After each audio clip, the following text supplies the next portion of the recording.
당연하게 여겨지는 것에 대하여 질문하라. 몇 년 전 아버지 제사에 맞춰 대전 현충원에 간 적이 있다. 아버지는 5월 중순 부처님 오신 날에 돌아가셨기 때문에 늘 즈음해서 현충원에 간다. 그때는 황금 연휴라 방문객이 많을 거라고 예상했지만 어머니가 길이 막혀도 다들 다닌다. 그냥 가자고 강하게 주장을 하셔서 어쩔 수 없었다. 일요일 이른 시간에 출발했는데 고속도로 입구에서부터 꽉 막혔다. 뭔가 불길했다. 교통정보를 보니 수십 킬로미터가 이미 정체 중이고 나아질 가능성도 없었다. 현충원에서 다른 가족들과 10시쯤 만나기로 했는데 대구에서 올라오는 누님만 제 시간에 도착했다. 난 2시간쯤 늦고 동생은 나름 빠른 길을 찾는다고 하다가 나보다 1시간이 더 걸렸다. 모든 일정이 엉망이 되었고 온몸이 파김치가 된 채 서울로 돌아왔다. 나는 교통체증을 병적으로 싫어해서 차 막히는 때에 어딜 가는 걸 몹시 꺼린다. 평소 어머니는 그런 나를 못마땅해 하며 남들도 다 그러면서 다니는데 넌 어째 그렇게 유난을 떠니? 길 막히는 거 싫어하면 한국에선 살 수 없다라고 말씀하시곤 했는데 이날 사건 이후 어머니도 달라지셨다. 본인이 직접 겪어보니 장난이 아니라고 판단된 것이다. 8월 초는 전국적인 휴가 시즌이다. 꽤 많은 기업이 그때를 전후해 휴가를 간다. 대기업 공장들이 가동을 중단하면서 거기에 맞춰 관련 업체 사람들과 또 그 업체들과 연결된 사람들까지 연쇄적으로 일을 쉬게 된다. 대기업을 다니던 시절에는 나도 어쩔 수 없이 그때 놀아야만 했다. 난 그게 참 싫었다. 나는 태생적으로 청개구리 기질이 있는 것 같다. 남들이 다 하는 건 이상하게 하기 싫고 남들이 다 열광하는 것에 대해서는 의심을 품는다. 남들이 놀러 갈 때는 가지 않고 남들이 놀러 갈 생각을 하지 않을 때 놀러 가는 걸 좋아한다. 경영에서는 차별화가 참 중요하다고 생각하면서 막상 자신의 삶에서는 차별화를 생각하지 않는 것 같다. 난 남들과 다른 게 좋다. 남들과 다르게 살고 싶다. 그래야 재미있고 삶의 질도 올라간다. 지금도 그런 식으로 살고 있다. 남들이 출근할 때 퇴근하고 남들이 일할 때 쉬고 남들이 쉴 때 일한다.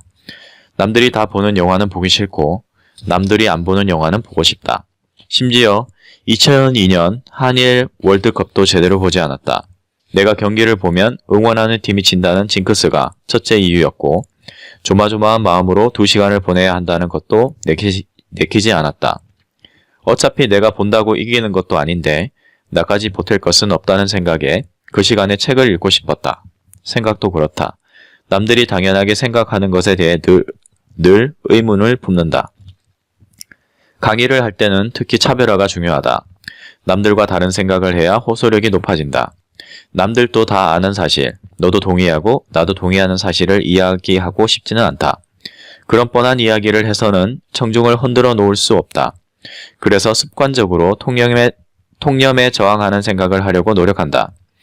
내가 강의 중에 자주 던지는 질문이 있다. 일을 열심히 했을 때 오는 가장 큰 보상은 뭘까요? 그럼 돈, 자아, 성취, 칭찬, 인센티브 같은 답변이 나온다. 이때 되묻는다. 제가 이런 답변을 원했을까요? 다들 의아한 눈으로 나를 본다. 난 태연하게 이야기한다. 일을 열심히 했을 때 오는 가장 큰 보상은 또 다른 일입니다. 계속 일이 몰립니다. 다들 뒤집어진다. 예상 못한 답이지만 맞는 말이기 때문이다. 이어 나는 이야기한다. 생각해보세요. 직원 중 어느 직원에게 일을 시킬까요?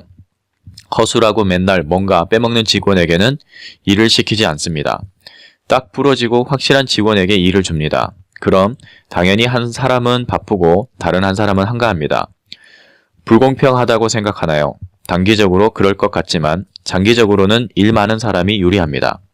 일을 하면서 일하는 방법을 배우기 때문입니다.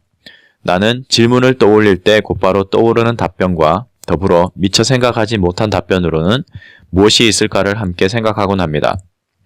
좋은 질문 중 하나는 통념에 저항하는 질문이다. 남들이 당연하게 생각하고 받아들이는 것에 물음표를 붙이는 것이다. 예를 들어 이런 식이다. 공자는 나이 40을 부록, 50을 지천명, 60을 이순이라고 했다. 40이 되면 유혹에 넘어가지 않고 50에는 하늘의 뜻을 알고 60에는 무슨 말을 들어도 귀에 거슬리지 않는다는 것이다. 여러분은 이 말에 대해 어떻게 생각하는가? 난 이 말 안에 역설이 있다고 생각한다. 아니, 어떻게 40이 된다고 유혹에 넘어가지 않겠는가? 불혹이란 40이 가장 유혹에 넘어가기 쉬운 시기이니 더욱 조심하란 말이 아닐까? 마찬가지다. 50이 돼도 하늘의 뜻은 절대 알 수 없고 나이가 들수록 남의 말이 귀에 거슬리니 그 점을 늘 경계하라는 뜻에서 이런 말을 했을 것이다. 이 이야기에 정답이 있을 수는 없고 순전히 내 생각이다. 내가 자주 생각하는 통념에 저항하는 질문 몇 가지를 더 소개한다. 부부싸움은 칼로 물베기라고 한다. 과연 그럴까? 절대 그렇지 않다. 싸우면 상처가 날 뿐이다. 부부싸움도 가능한 한 하지 않는 게 좋다. 난 평생 부부싸움을 한 적이 없다. 그래도 35년간 잘 살고 있다. 통일 문제도 그렇다.